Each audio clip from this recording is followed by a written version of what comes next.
In section 11.4, we're going to deal with non-origin centers for our conic sections.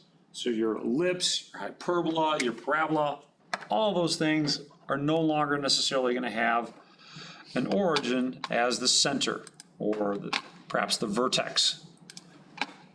So let's just open this up. Now, you can kind of see that because this equation is a little bit different. I'm going to rewrite this.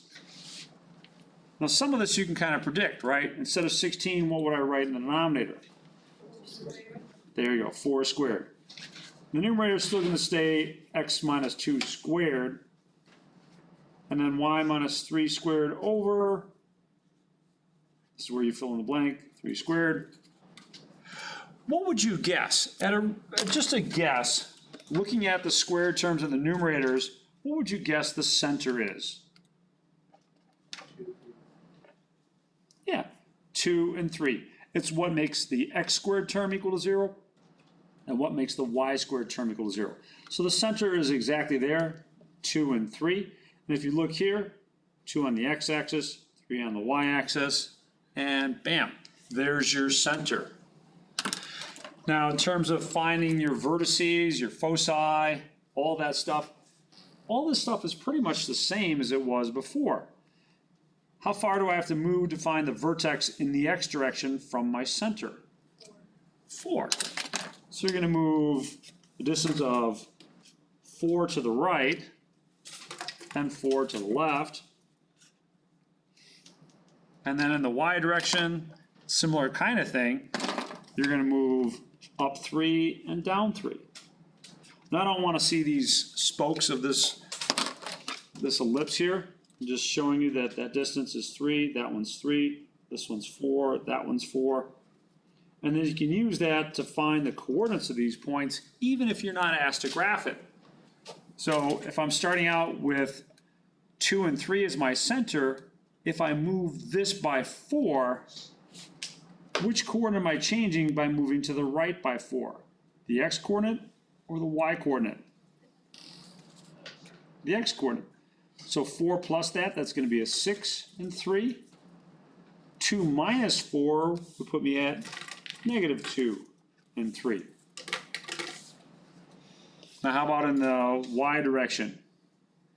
Well, start out with this point and go up 3 and down 3. This time we're changing the y coordinate. So Abby, what will be the y coordinate up and down here? Or not the y coordinate, just how about the coordinate itself, x and y coordinates. So if I go up 3, changing the y coordinate. 2, 6. 2, 6, and 2 and 0, right on the x-axis. So down 3 from the center, 3 minus 3 would give you the 0 there. So, all right, looking good on that. We can still find the foci here. The foci in this case are going to be back to our other formula that is going to be easily confused with the graph of hyperbola. In this case, c squared equals a squared minus b squared, or b squared minus a squared, whichever one is positive. So in our case, it's going to be 4 squared minus 3 squared. I always just work with what's positive, or what's the bigger one minus the smaller one. So 4 squared minus 3 squared, 16 minus 9 is going to give me 7. So if c squared equals 7, c equals the square root of 7. Now we're going to be a little bit careful in how we write this. This is going to be another place where I'm going to want an exact answer on an exam. So which coordinate am I going to change in order to find the foci? The x coordinate or the y coordinate? X. The longer axis, your major axis, is in the x direction, so it's going to be 2 plus the square root of 7. The y coordinate doesn't change, so that's going to be a 3. and 2 minus the square root of 7. And again, the y coordinate does not change. So there's your foci. You've got the vertices. Everything's looking good.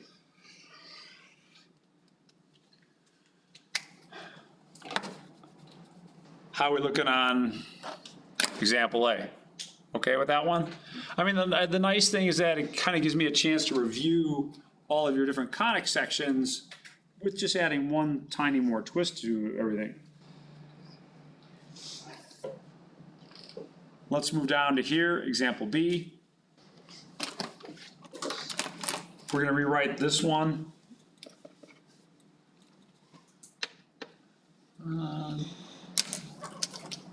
Diana, how would you suggest I rewrite this one? X squared over y, 1 squared plus y plus 3 squared over 3 squared is 1.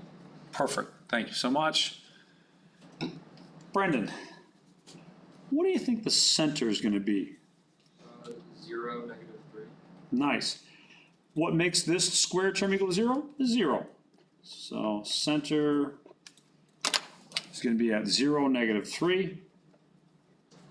-3 is what makes the y squared term in the numerator equal to 0. So 0, -3, that seems like it works out pretty good. Seems to match what I have there. Let's find the vertices. So vertices, in the x direction, you're going to move 1 to the right and 1 to the left.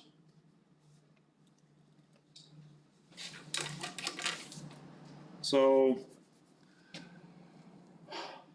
Marcus, what would be the coordinates of my vertices in the x direction? It would be -1, 3, and 1, 3. -1 and -3, and 1 and 3. Nice. Dame, I need to do likewise in the y direction. So start out at the center, move up and down, away from the center to find the vertices in the y direction.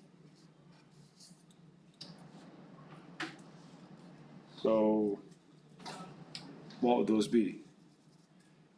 If I move up 3 and down 3, what coordinates would I be at? -3, 0, and 3, 0. Okay, so if I add 3 to this, -3 and 3 gives me 0, so 0, 0, that one makes sense.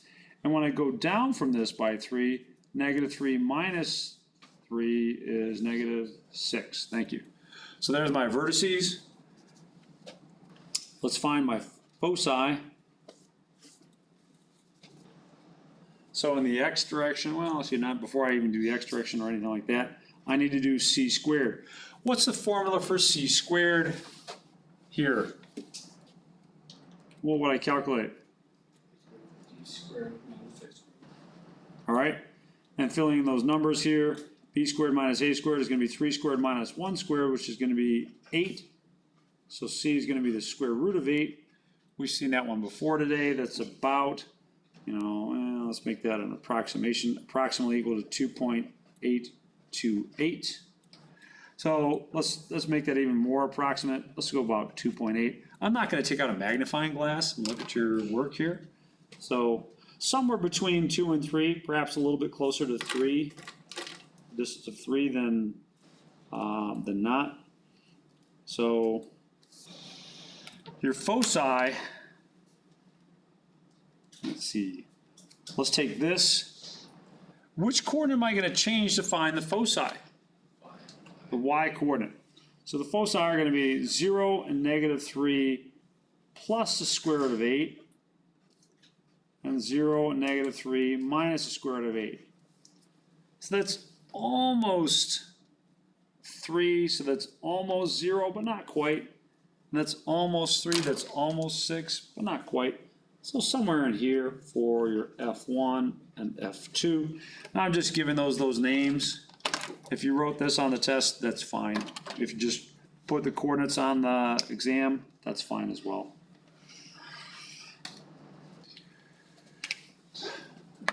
All right. How are we looking on that one? Looking good. Gonna rock it on the test. All right. I heard it here first. Can I see that?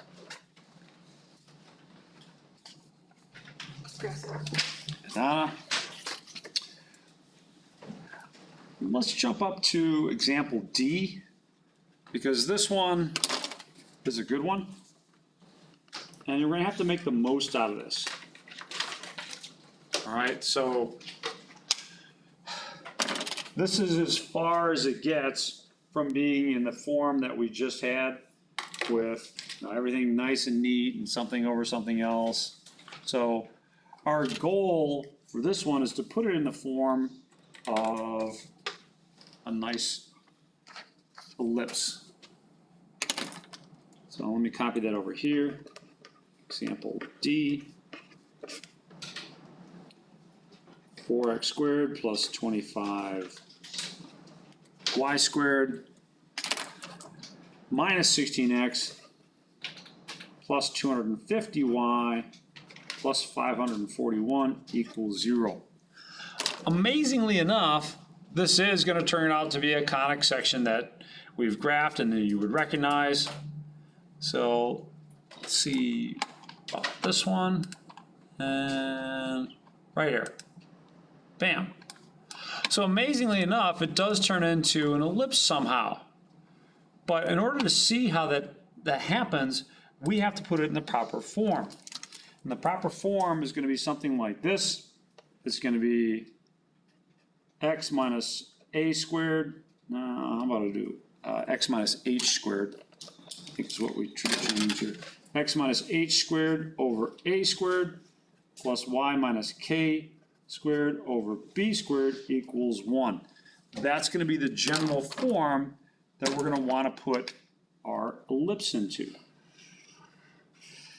Once it's in this form, then we can graph it. So there's a couple steps that we're going to have to follow here. But the first thing I'm going to do is I'm going to get my x's together. So these terms together. And then I'm going to get my y terms together. These terms.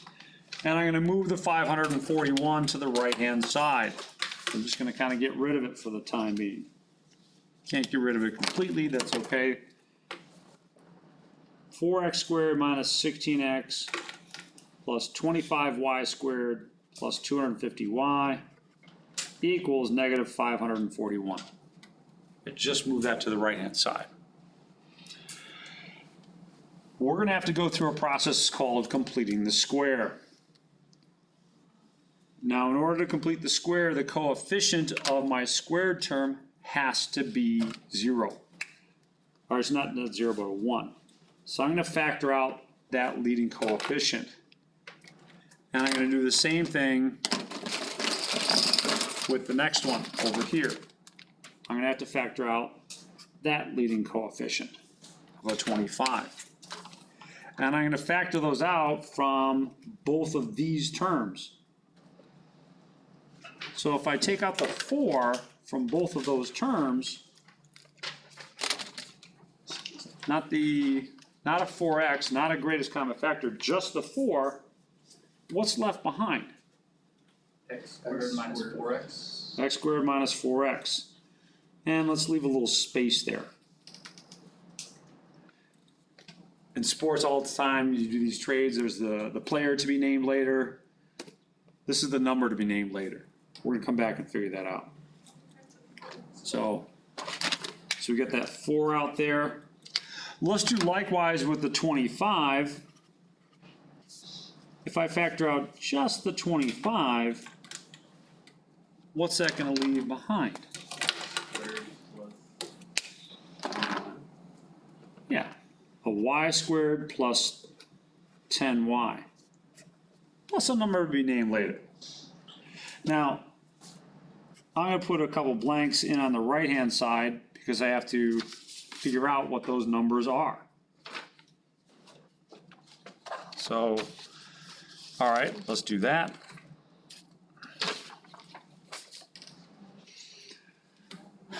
This is the process of completing the square. You should have seen this in Math 1150, but in case you haven't, let me review it for you here.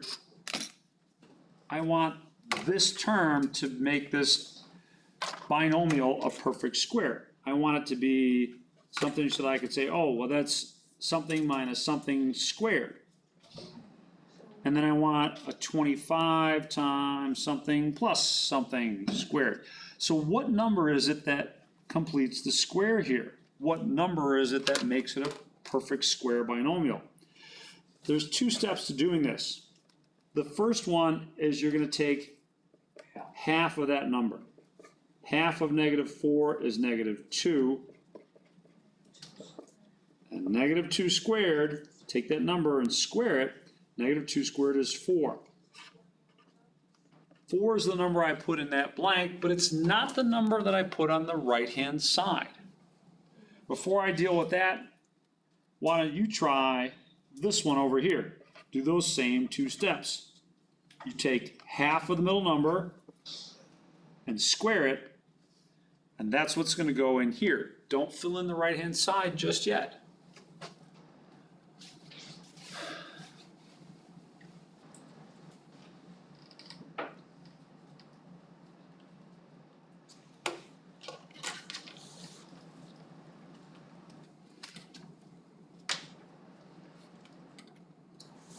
So half of 10 is 5. 5 squared is 25. So that's what's going to go here, 25. But remember, this is an equation, so I need to keep things in balance. Before I balance things out by adjusting the right-hand side, are we okay with these two numbers? This is the only example like this you're going to get. So make sure that you're keeping up here. I don't see anyone saying, help me, which is okay. All right, but Help me. beyond help. All right. Oh, did I say that on video? Oops, You're me fine. bad. You're fine. That was a good one. Okay. All right. In any case. Oh, wait, But- you're recording? Shh. Oh my. All right. On the right-hand side, I've got to balance this out because I put a 4 here. But I can't just put a 4 here. Yes, square. No? Well, Let me multiply it. it's 4 times 4 is 16. So by putting the 4 here, I really added 16 to the right-hand side. So I got to add 16, or 16 to the left-hand side. So I got to add 16 to the right-hand side. 25 times 25 is 625. I said it first. So 400 or negative 541 plus 641 gives you 100 on the right-hand side. So that works out pretty nice. On the left-hand side, there's a plus between these things. If you were to factor x minus 4,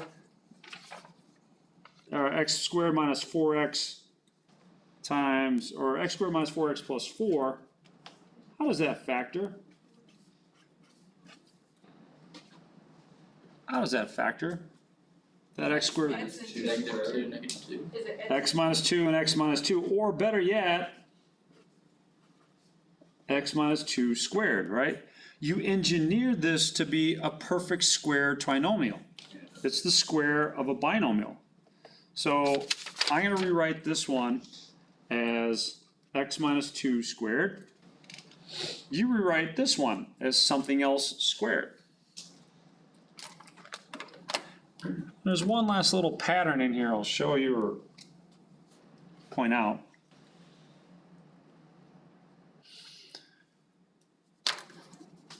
Johnny, what am I going to put in here and square it? What minus what or what plus what squared? It's going to be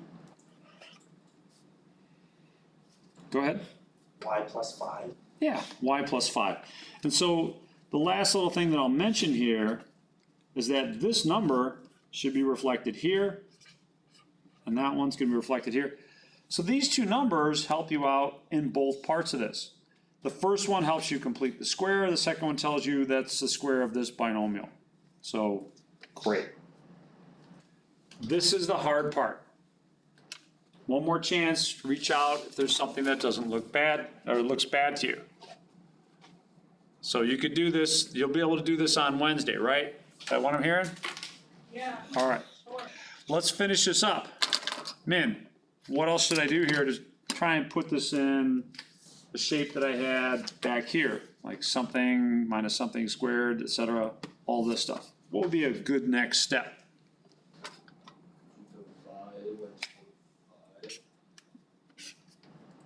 Not quite by 25. What number do I want on the right-hand side? Oh, you want to go until 100? Yeah, so we'll divide everything by 100. So divide by 100, divide by 100, divide by 100. Thanks so much. And so we're going to get a lot of nice cancellation. 4 is going to go into 100 25 times. So x squared over 25 plus y plus 5 squared over 4 equals 1. What's the last thing I want to do here? Change the square 5 squared, 2 squared. Yep, let's write that as 5 squared and 2 squared. And you can kind of see what's going on with this. This is going to be an ellipse. Let's see. Adam, what's the center in this ellipse going to be, please?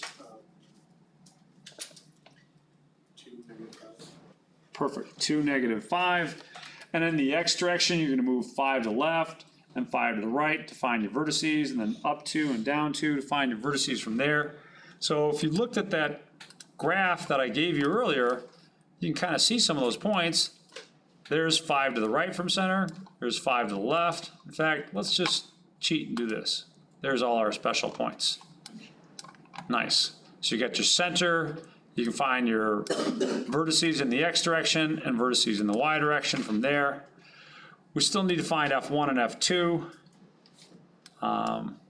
They're right there. Yeah, they're right there. Nice, clever. All right, but the big thing here on this one was completing the square. Are you okay with that one? That was a lot of work. So make sure that you're pretty happy with this one, all right? Christian. I'm sorry. Are you, Okay. let's see, that might not have shown up too good, so I know. You've that one. been checking on me? Let me put a square there. How about that? Is that even better? Is that adding extra emphasis there? Oh, Pi to the second power, pi squared. Pi squared. All right. Make sure y'all know that. Yeah, I think so. Okay. Let's see. A couple more here.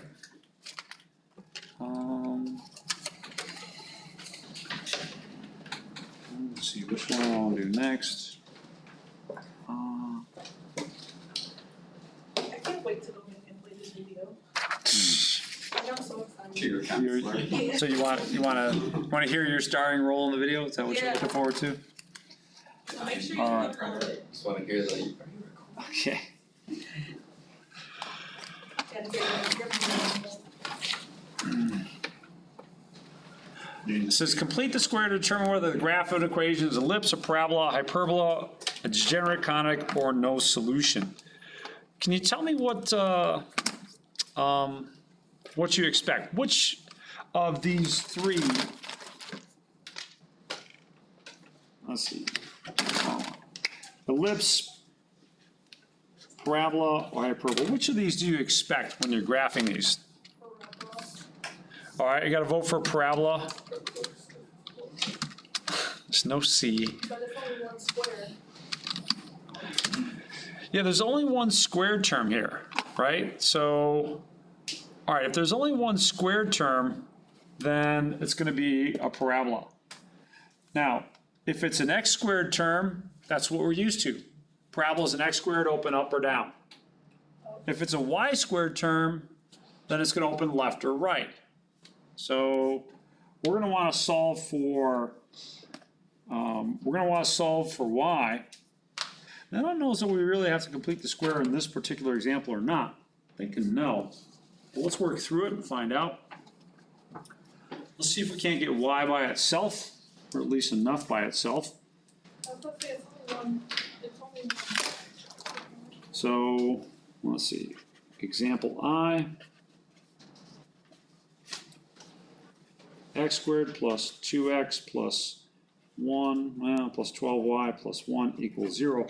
If I want to get the y by itself, or at least somewhat by itself, I'll move everything to the other side.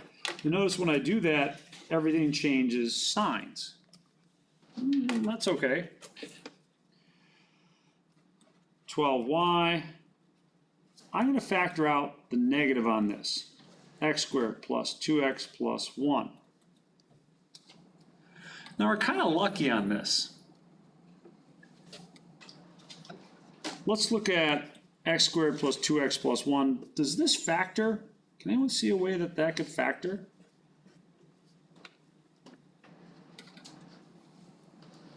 X plus 1 squared. X plus 1, x plus 1. Or in other words, 1 squared. x plus 1 squared. Now that negative has to stay out in front there. Which way is this going to open? Up and down or left and right?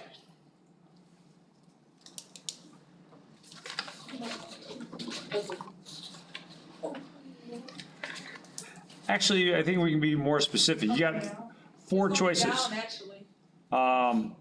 Left, right, up, or down. So I shouldn't necessarily say up and down. I should say up or down. Isn't it Because of the negative, which way does it have to open? down? Has to open down. All right, so if it opens down, great. Then let's see. There's something else I'm going to need here. I'm going to need the vertex. For the vertex, start by making the squared term equal to 0. What value of x is going to make this squared term equal to 0? -1 for x. All right, so let's put in a -1 for x and see what we get for y. Now, it's true that I don't exactly have y solved for. That's okay. I get 12y equals negative of -1 plus 1 squared. What happens to this term? So I end up with a 0 here, negative of 0 squared, which is 12y equals 0. So y equals 0. So -1 goes along with 0. That's an important point. Finding your vertex is definitely an important point. And it's always going to be where the squared term equals 0. What makes that squared term equal to 0? Okay, so let's keep going. What else can I find here? Well, I could set x equal to 0. What does setting x equal to 0 do for me? Y-intercept? Or no, the x-intercept. No, the y-intercept. The second one was Yeah. Just for those listening Man. at home. For those listening at home, Oz got another one wrong. I said. Oz and I have very similar voices. All right. All right. So 0 for x. Now, let's go all the way back up to the top. We don't have to, well, I guess you can come down here. It doesn't matter. If I set x equal to 0 here or here, I'm still going to get the same thing either way. So let's just use this one. I get 12y equals the negative of 0 plus 1 squared. So that's going to be 12y equals -1. 12y equals -1, so y equals -1/12. So it's kind of tiny. That's okay. So 12y and -1/12.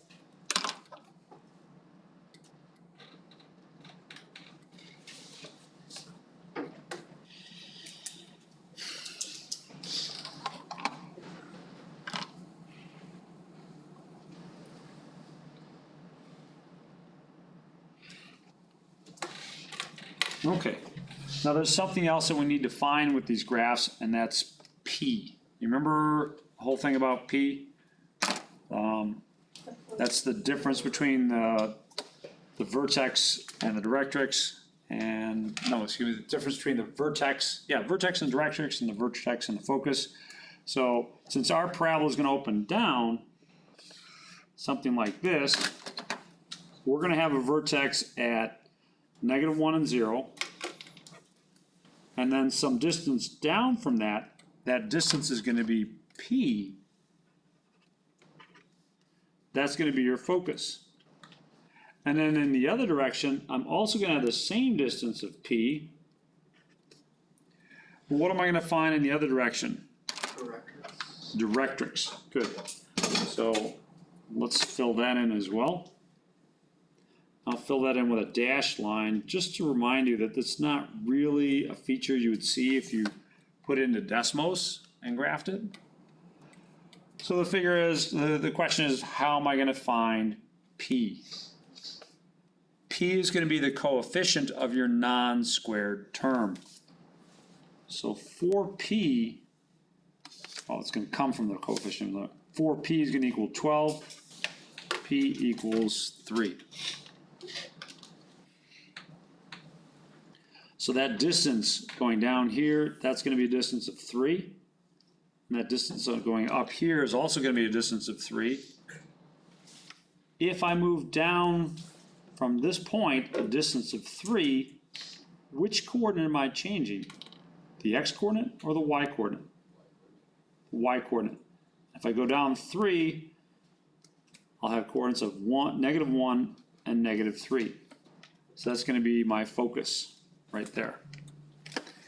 If I go up a distance of 3, then that's gonna be changing my y coordinate again. This time I want the equation of a horizontal line that passes through the point -1, 3. What would the equation of the line with a height of 3 be? This would be y equals 3. So there's your directrix, there's your focus, there's your vertex. That's pretty much everything I could ask for from a problem like this.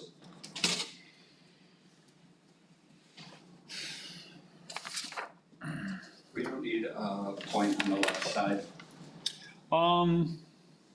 You mean over here? Yeah. So there's one last thing that I guess we've covered that maybe I'll remind you of, and that is mentioned. And that's the line that runs through the focus.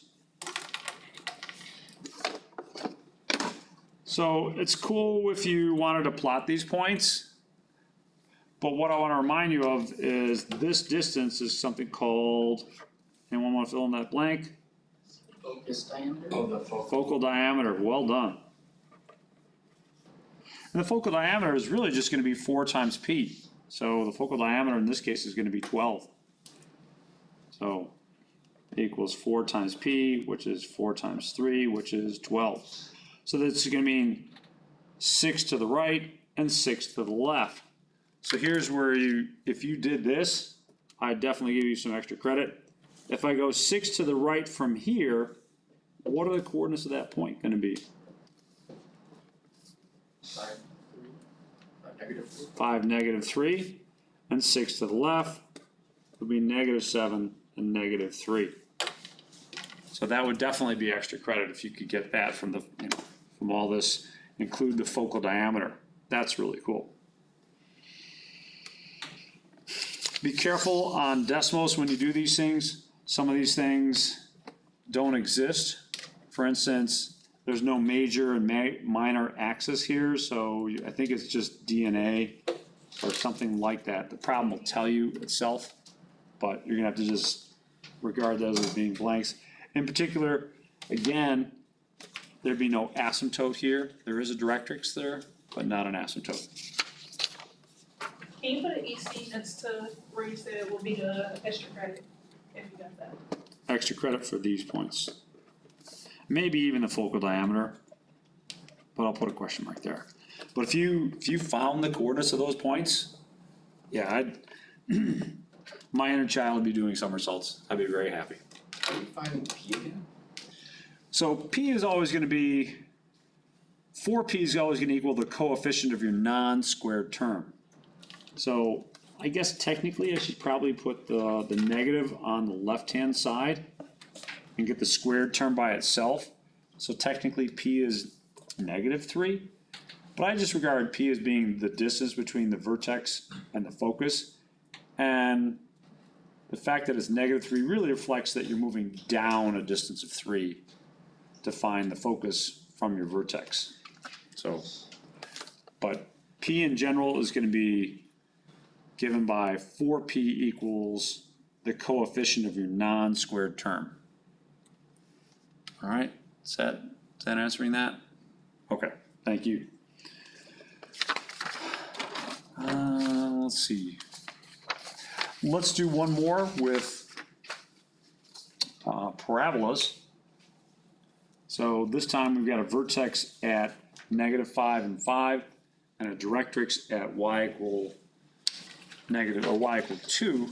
So probably not a bad idea to draw some of this stuff. So let's draw that.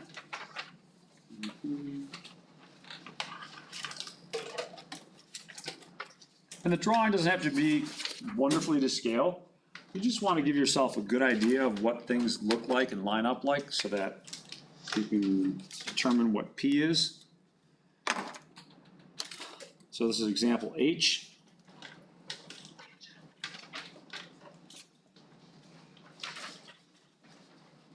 So we've got a vertex at -5 and 5 and a directrix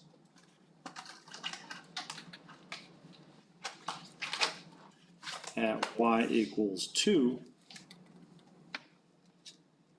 So let's graph that. Let's draw ourselves a little graph here just to help out.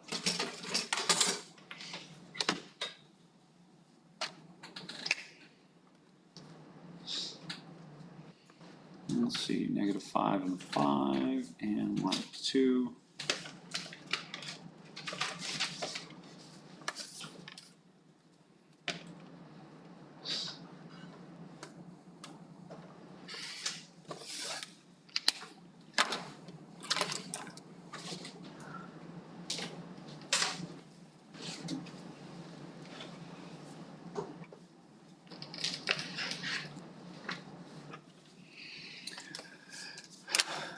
All right, so we've got this point is our vertex.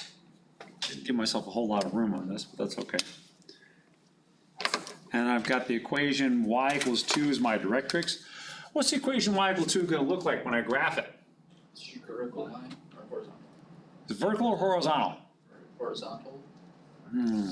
Horizontal.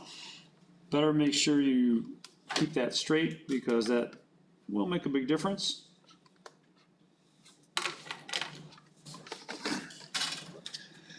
So I've got two different choices as to what I could do in terms of writing an equation.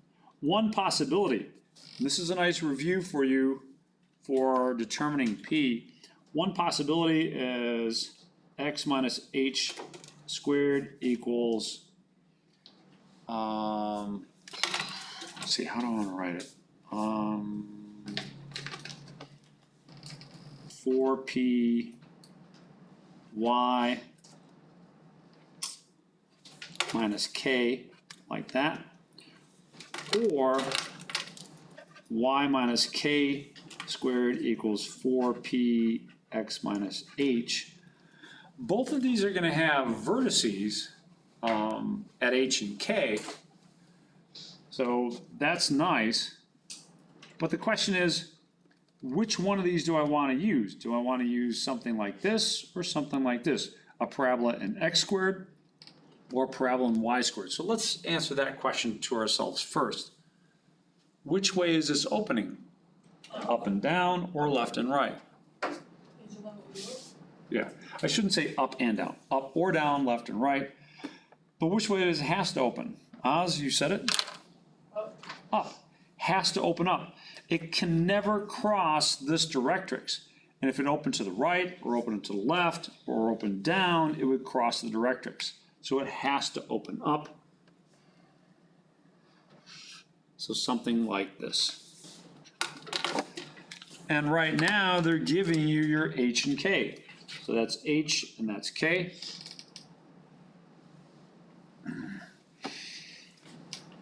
So it has to be this one. Let's choose that one. We know what H and K is.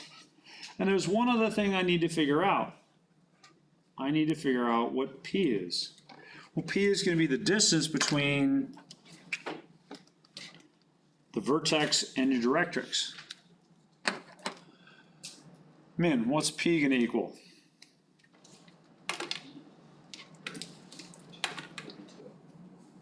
Well, we're up here at 5 and 5, and this is equation y equals 2.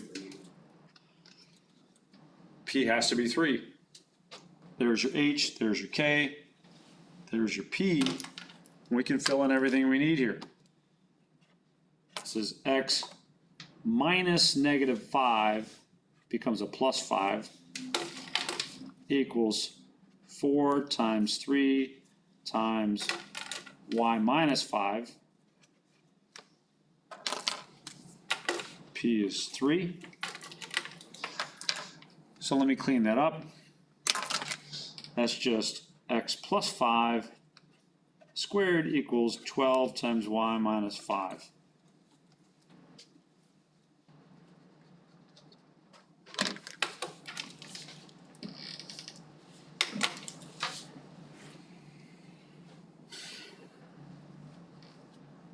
Nice.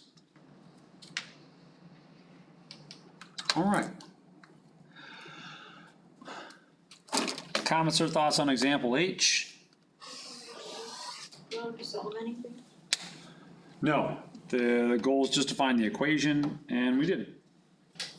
So, yeah, we're in good shape.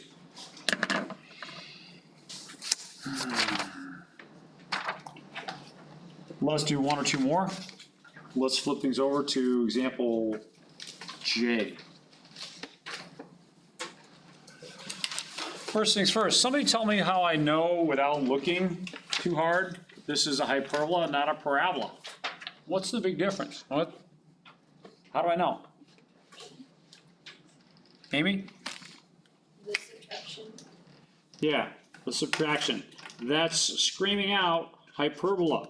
Please don't graph an ellipse when you should be graphing a hyperbola or vice versa. There's very little I can give you in terms of partial credit because the graphs are just so much different. So, I have a quick question going back to our last problem. yes. How we did it last time was we did x squared minus 4py or y squared equals 4py. The difference is we're now having vertex other than 0, 0.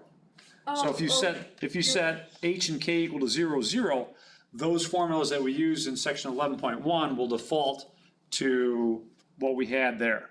All right, so these will be default, the stuff we have in section 11.1 if h and k are 0, 0. Okay, makes sense. Yeah, so that was the big difference between this section and the last one. All right, but I appreciate you asking. All right, so let's see. Let's start out with the center. What's the center of this graph?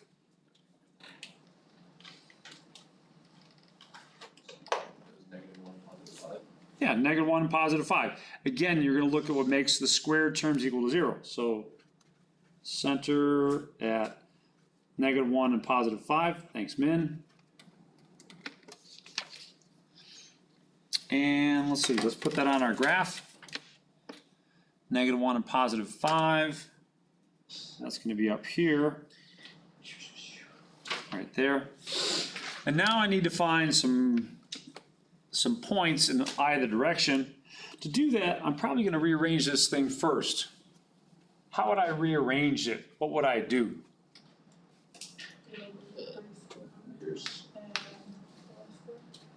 X plus 1 over 3 squared minus y minus 5 squared over 4 squared equals 1. So you're just going to rewrite the denominators as being squares of something. So that's nice.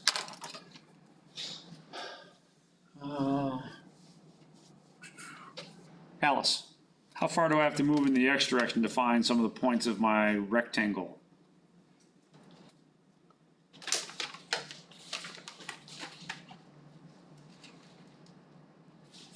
Three.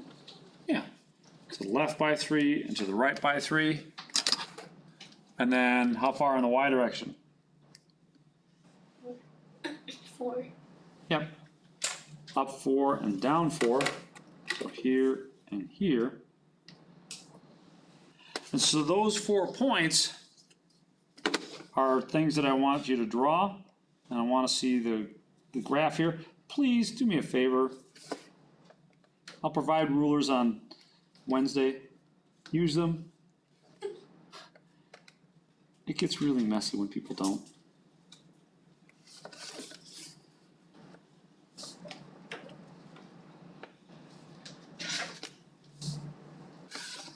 So I got this wonderful rectangle. What do I do with that rectangle? Asymptotes through. Yeah, draw the asymptotes through it.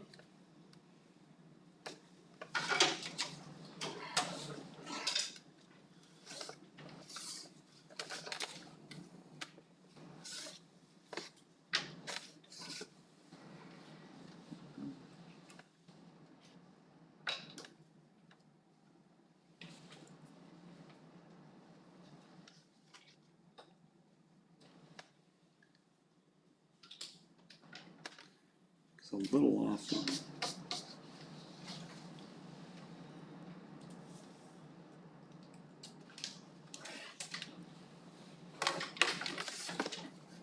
It was a little off on drawing this one, which I'm annoyed at myself for.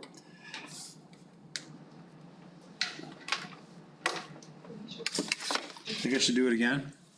Get it right? No. No? Okay. You just want me to look bad. Because I think if it worked out right, these should be your x-intercepts when you're drawing yours. Mine was just a little bit off, so bummer. Let's see, 1, 2, 3, 4. Oh, there's the problem. This is actually a teachable moment. Take a look here. This rectangle is a little off kilter. And that's because I accidentally went too far to the right in drawing that. And so when I try and draw the diagonals, it's not going through my center point. If that happens, if things aren't going through your center point, you've made a mistake. So, Looks like you have no choice but to redo yeah, it's a great idea. I should redo it. I told Isn't you that your in the square beginning. off as well? Yeah, well, it is. The square is off because I went a little too far in drawing that. So that's why things weren't working out. But like I said, it's a good teachable moment because, you know, if these diagonals don't go through that line, that point, your center, then there's something wrong. So let me try it again. -1 and 5 is right here.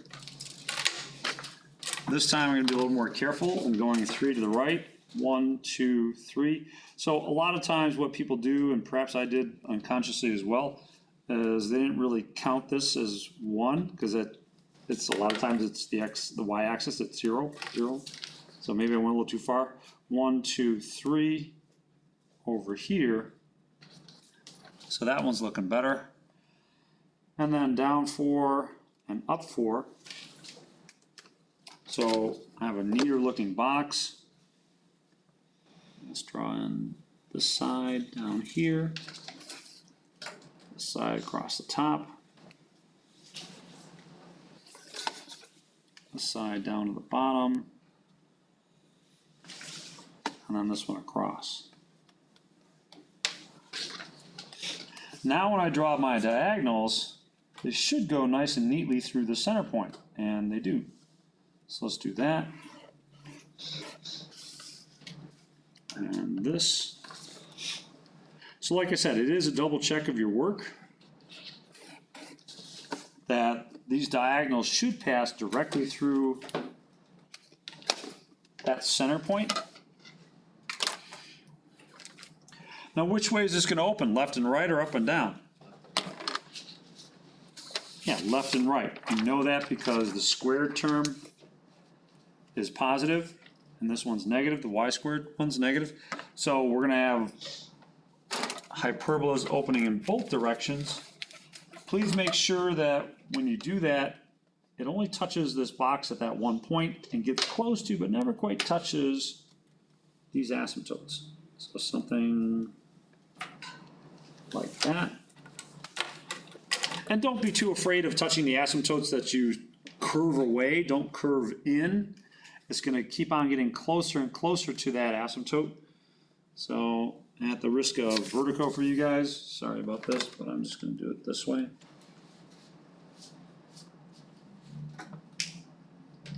So there we go. And there's one last thing we need to define, which is what? Focus. Foci, yeah. So foci, we're going to have c squared equals 3 squared plus 4 squared, which is 25. So c is going to be 5. You're going to have to move distance of 5 to the right and 5 to the left. Don't start at the vertices, start at the center. So 5 to the right, that's going to put a point here. 5 to the left is going to put a point here. We have foci at, let's see, -6 and 0 and 4 and 0.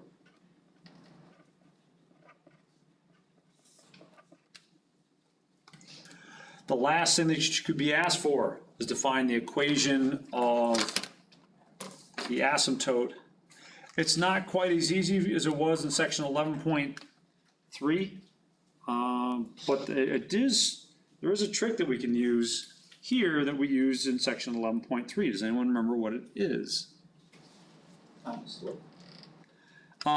You can find the slope, yeah. So there's nothing wrong with starting out this point and finding the slope by looking at this, and then find the equation of a line that passes through -1, 5 with that particular slope. So I'll tell you what, I'll do it both ways. So what's the slope of the line here? Well, you're going to go over, let's see, over 3 and up 4.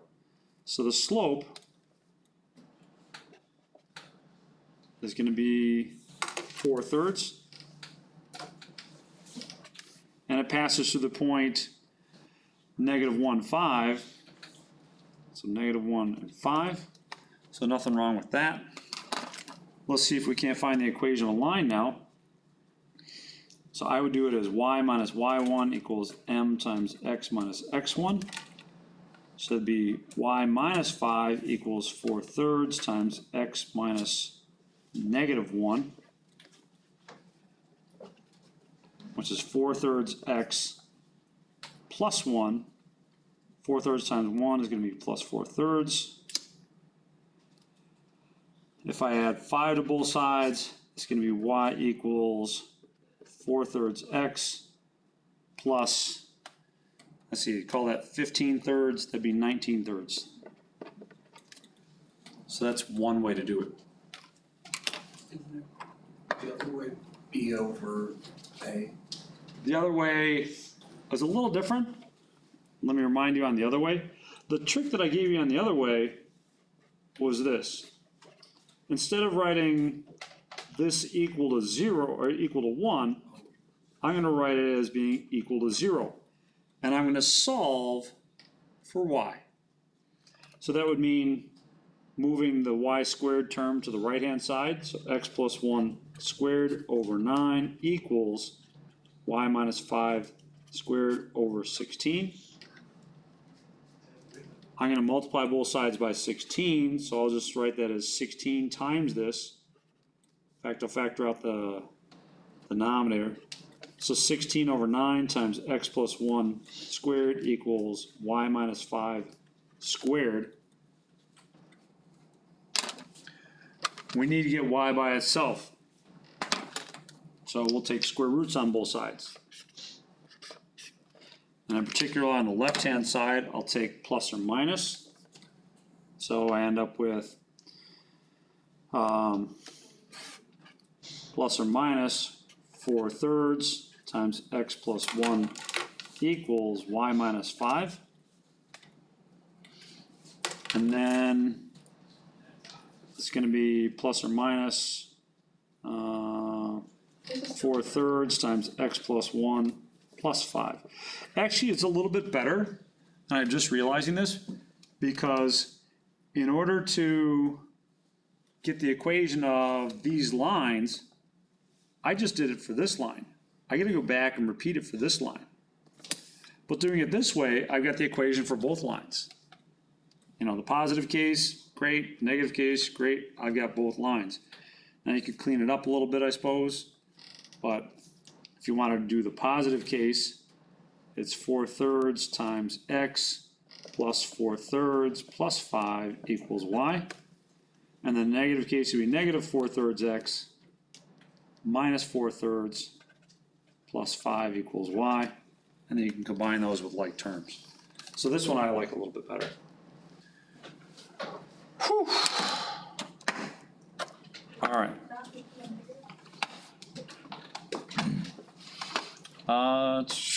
Did that not become a negative because you put it on the other side? Yeah, it moves to the right-hand side and becomes a positive. Changes side, changes sides. Or is there a different negative that you're talking about? In the beginning, when it's x plus 1 squared over 9 equals.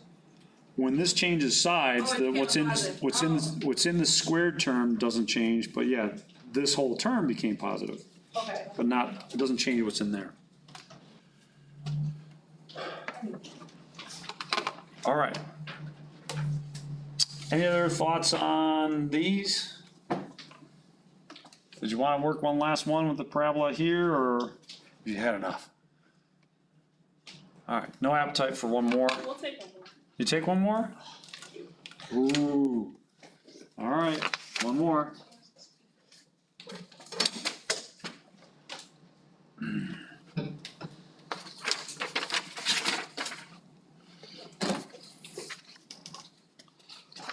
So last one here. Parabola passes through the point 8, -2 with a vertex at 3, -1 and a vertical axis of symmetry. Okay, so let's just draw what we've got.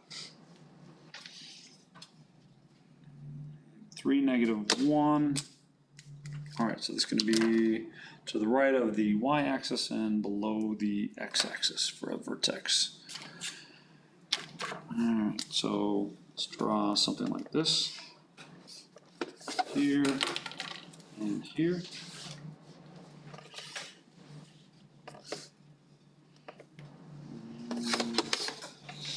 I guess I gotta go a little bit further out here.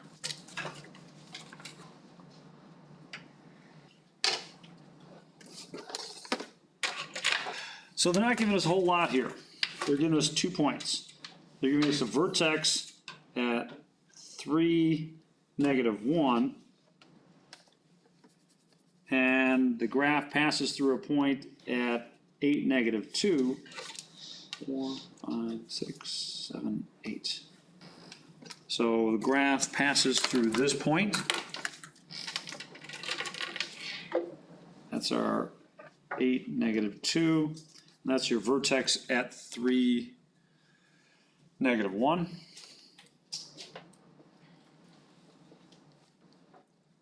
Now, kind of like our previous problem, we've got 2 different forms of a parabola you can choose between. So those were these 2. Let me write those down for us in this particular problem. You're going to have a choice between x minus h squared equals 4p times y minus k, or y minus k squared equals 4p times x minus h. Notice I always include the h with the x and the k with the y. It's just kind of a habit, but it's not a bad one. Your job is to figure out which way does it open. You've got 4 choices. It could open up, down, left, or right. Right. keep in mind that this is the vertex. Down. So think through this. Which way does it have to open so that it starts at the vertex and eventually goes through this point? Yeah, well, you know, it could open to the right, but it did say one other thing here that's probably important. Vertical axis of symmetry. It's a vertical axis of symmetry. So this line here is going to be the line of symmetry for this point, for this graph. And in fact, it actually tells us the coordinates of another point. If I move 5 to the right and find a point, I should have one 5 to the left as well. So there has to be another point in this graph, distance of 5 to the left. So it'd be here. So how can I have a graph that passes through all these points?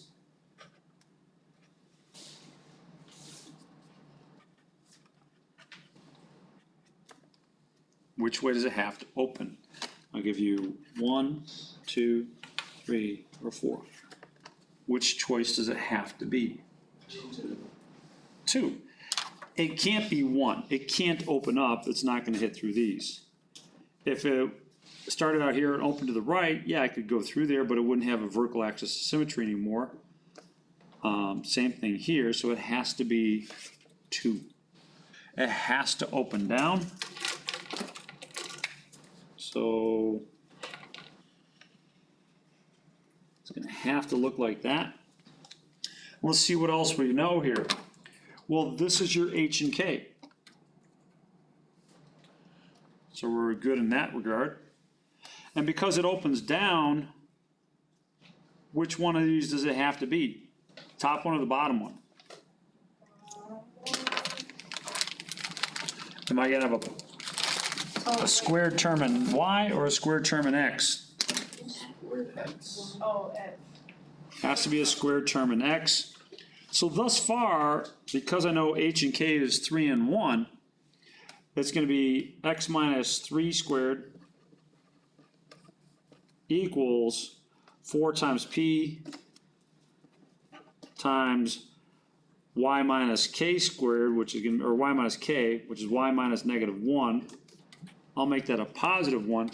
There's one last thing I gotta do is I gotta figure out this coefficient. And, well, how am I gonna do that? Well, the one other piece of information I need here, and for convenience, maybe I'll just call that a for the moment, y plus 1 equals x minus 3 squared. I know that this graph passes through this point. It has to pass through that point. They're giving that to us. So that means if I plug in this information for x and y, I should be able to solve for a, because the a would be the only thing unknown there. So let's plug that in for x, and this for y, into this formula. So let's see what happens when I do that.